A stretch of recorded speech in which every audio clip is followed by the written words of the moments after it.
why apologizing is great and why it's just good.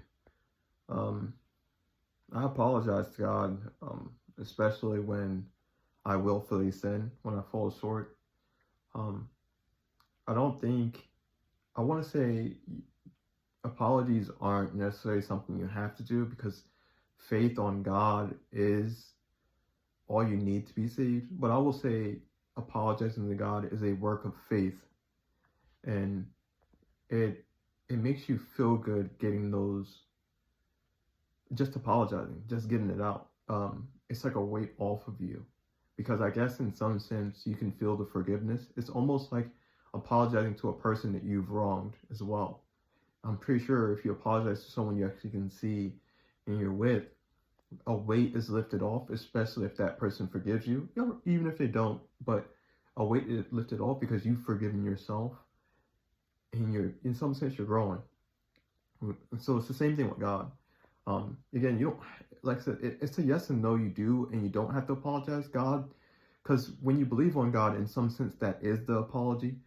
But again, actions are a work of your faith. It's just showing of your faith. So apologizing in itself is an act of faith. So that's why I apologize to God, especially when I willfully sin.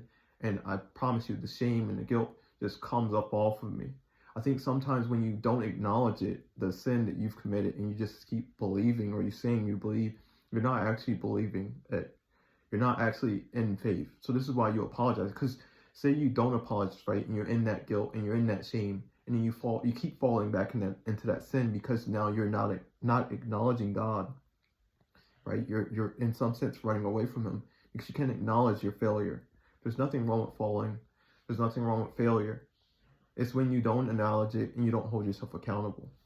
I'll give you guys something. Like, my mom gave me up years ago, like when I was in my, I was like 8 or 7 years old. And she ran from this apology for such a long time. It was low-key eating her away. It was eating her away. She had many opportunities to apologize and to come back to my life, and she never did for a long time. And I think I was 33. This was last year. It was like I lost everything. My mom came back into my life. I remember I came over and I was struggling with everything, and she sat me down and she was like, for the first time I can tell, like, it was hard. I can tell it was very hard for her to just say, I'm sorry. But she said it and it broke her, because deep down she was holding that guilt and that shame in, but she did. And that weight lifted off.